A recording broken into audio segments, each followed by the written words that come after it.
En la antigua Grecia, en la ciudad de Alopecie, Atenas, un filósofo conocido de la época dijo esta frase: es una pena que un hombre envejezca sin conocer la belleza y la fuerza de la que su cuerpo es capaz.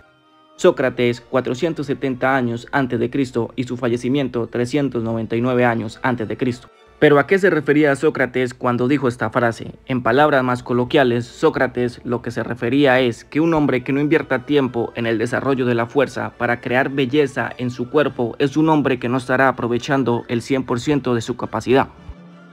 Y es que el hombre, por naturaleza, es de ende fuerte. Los altos niveles de testosterona hacen que la fuerza sea algo que esté en nuestros genes.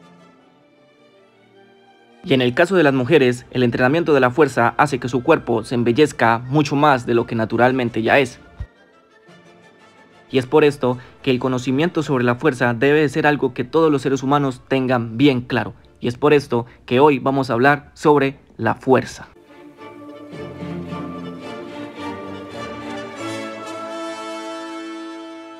¿Qué es la fuerza? Siempre que pensamos en fuerza, pensamos en una persona musculosa como un fisicoculturista o un levantador de pesas.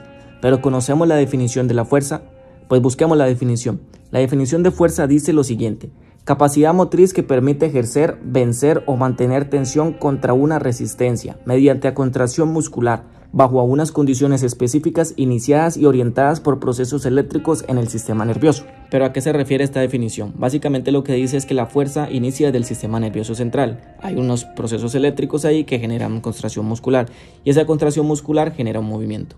Es decir, que la fuerza es toda aquella contracción muscular que genera un movimiento. En este caso, respirar, caminar, correr, saltar, incluso tu corazón necesita una cierta cantidad de fuerza para bombear sangre a todo tu cuerpo. Es decir, que todos los seres humanos al nacer ya tenemos una cierta cantidad de fuerza. Ahora sí, vámonos al punto del entrenamiento. Vamos a definir los tipos de fuerza, que es aquí donde ya se pone más interesante. La primera fuerza que vamos a desglosar va a ser la fuerza absoluta. Si un día viste a tu amigo o a tu entrenador diciendo que hoy vamos a entrenar fuerza absoluta, tu amigo o tu entrenador estaba diciendo mentiras, porque la fuerza absoluta no se puede entrenar. ¿Por qué no se puede entrenar la fuerza absoluta? Vamos a ver la definición. La definición de fuerza absoluta dice lo siguiente: mayor cantidad de tensión que el sistema neuromuscular puede producir en situaciones extremas, en las que desencadenan reacciones metabólicas hormonales. ¿Qué quiere decir esto? Que la fuerza absoluta es la mayor cantidad de fuerza que el ser humano puede ejercer, pero solo en situaciones de supervivencia o situaciones extremas. Es decir, que tú, para conocer tu fuerza absoluta, deberías de estar sometido a una situación en donde tu vida esté en alto riesgo y así poder ejercer la mayor cantidad de fuerza absoluta, que va a ser involuntaria. Es decir, que tú no vas a poder decir: no, hoy voy a sacar mi fuerza absoluta para mover esta press de banco o para hacer esta sentadilla. No funciona así, solo funciona cuando tu cuerpo, tu mente realmente entiende de que si no hace lo último para salvar su vida, pues morirá. Hay un ejemplo de fuerza absoluta que ocurrió hace muy poco en la India, en donde la madre iba caminando con su hija de 15 meses cuando de la nada un tigre las atacó. La madre cayó al suelo y la hija se soltó de los brazos. El tigre se iba a balancear hacia donde el bebé, pero la madre se paró rápidamente y se enfrentó con el tigre. Obviamente la madre salió muy herida, pero pudo proteger la vida de ella y la de su bebé. Fuerza máxima. Es quizás la fuerza más conocida de todos los tipos de fuerza. Es quizás la que tú conoces y la que tú entrenas.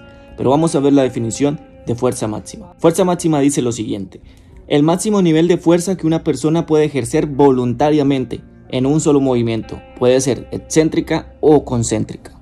Por mucho tiempo se confundió lo que era la fuerza máxima con la fuerza absoluta, ya que las dos están hablando de la máxima cantidad de fuerza que un ser humano puede ejercer.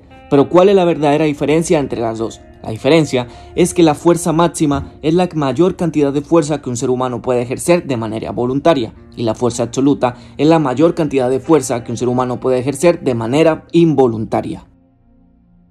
Es decir, que la fuerza máxima sí se puede medir, sí se puede entrenar, y tú sí puedes saber cuánta es tu fuerza máxima. La manera más sencilla de saber esto es con un test de RM, que básicamente un test de RM es agregar una carga en donde solo puedas hacer una repetición. Estos tests son muy conocidos en la actualidad y puedes encontrar su fórmula en internet.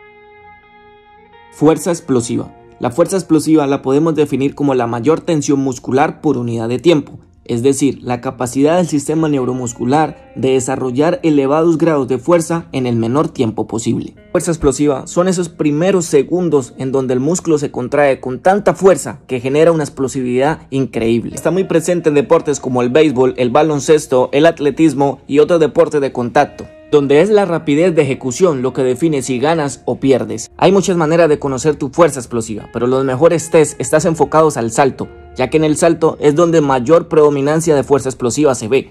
Así que si quieres conocer tu fuerza explosiva, te recomiendo que realices un test de Abalakov, que puedes buscar toda su información en internet.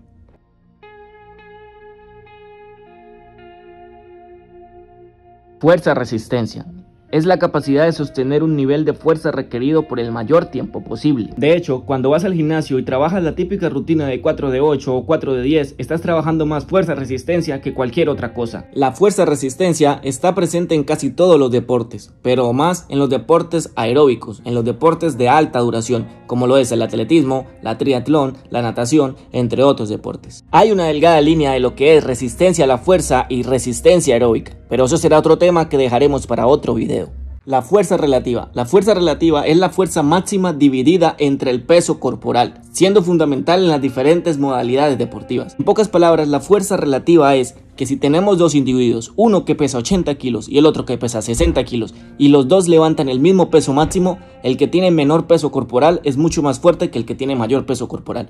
En este caso, el que pesa 60 kilos es mucho más fuerte que el que pesa 80 kilos, hablando de fuerza relativa. La fuerza relativa es la fuerza que deberían de tener en cuenta todas las personas. ¿Por qué? Porque después viene el típico entrenador que tiene 20 personas y a las 20 personas las pone a entrenar con el mismo peso y las mismas repeticiones. Y es así como llegamos al final de este video hablando sobre la fuerza. Si el video te entretuvo o por lo menos aprendiste algo, suscríbete al canal y comparte el video. Estaré subiendo contenido informativo sobre entrenamiento y tendencias deportivas cada semana. Comenta qué tipo de fuerza es la que predomina en tu deporte y si ya conocías todos los tipos de fuerza o si no conocías alguno. Mi nombre es Germain Lenis y espero verte en un próximo video.